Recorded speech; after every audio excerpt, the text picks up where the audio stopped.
ভারতে পালিয়ে যাওয়ার আগে শেখ হাসিনা প্রধানমন্ত্রী পদ থেকে পদত্যাগ করেনি এবং সরকার বিরোধী বিক্ষোভকারীরা শেখ হাসিনার সরকারি বাসভবন গণভবনের উদ্দেশ্যে রওনা দেওয়ায় তিনি চলে যান বলে দাবি করছেন তার ছেলে ও উপদেষ্টা সজীব ওয়াজেদ জয়। রয়টার্সকে দেওয়া এক সাক্ষাৎকারে তিনি এ দাবি জানান।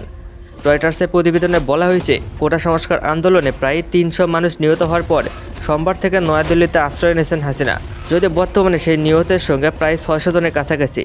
তার ছেলে জয় ওয়াশিংটন থেকে রয়টার্সকে বলেন, মা কখনোই আনুষ্ঠানিকভাবে পদত্যাগ করেননি, তিনি সময় পাননি।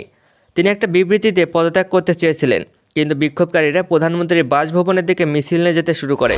সময় ছিল না, তিনি ব্যাগ গোছানোরও সময়টুকু পাননি। যতদূর জানি সংবিধান অনুযায়ী তিনি এখনও বাংলাদেশের প্রধানমন্ত্রী। তিনি বলেন, প্রেসিডেন্ট সামরিক প্রধান ও বিরোধী রাজনীতিকদের সঙ্গে আলোচনা করে সংসদ ভেঙে দিয়েছেন, কিন্তু প্রধানমন্ত্রী আনুষ্ঠানিকভাবে পদত্যাগ না করাই তত্ত্বাবধায়ক সরকার গঠনে আদালতকে চ্যালেঞ্জ করা যেতে পারে।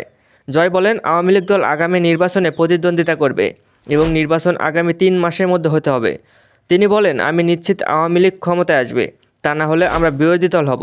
যাই হোক, ভালো হবে। তিনি আরও বলেন, বাংলাদেশের জাতীয়তাবাদী দল বিএনপির প্রধান খালেদা জিয়ার সাম্প্রতিক বক্তব্যে তিনি উৎসাহিত হয়েছেন, যেখানে বিএনপি প্রধান বলেছেন হাসিনা পালিয়ে যাওয়ার পর কোনো প্রতিহিংসা দেখাবেন না। জয় বলেন, আমি বেগম খালেদা জিয়ার বিবৃতি শুনে খুব খুশি হয়েছি এবং যে অতীত অতীতই থাক, আসুন অতীত ভুলে যাই। আমরা যেন প্রতিহিংসার রাজনীতি না করি।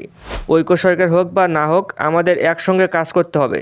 জয় দাবি জানান, তিনি বাংলাদেশে গণতান্ত্রিক নির্বাচন আয়োজনে এবং গণতন্ত্র পুনরুদ্ধারে বিএনপির সঙ্গে কাজ করতে ইচ্ছুক। তিনি বলেন, আমি বিশ্বাস করি যে রাজনীতি ও আলোচনা খুবই গুরুত্বপূর্ণ। আমরা তর্ক করতে পারি, আমরা একমত হতে পারি, ভিন্ন মত পোষণ করতে পারি এবং দিন শেষে আমরা একটা সমাধান খুঁজে বের করতে পারবো। তিনি আওয়ামী লীগের প্রধানমন্ত্রী হবেন কি হবেন না এই প্রশ্নের জবাবে বলেন, মা এই মেয়াদের পর এমনি থেকে অবসর নিতে চাচ্ছিলেন। দল যদি আমাকে চায়, আমি সেটা অবশ্যই বিবেচনা করব।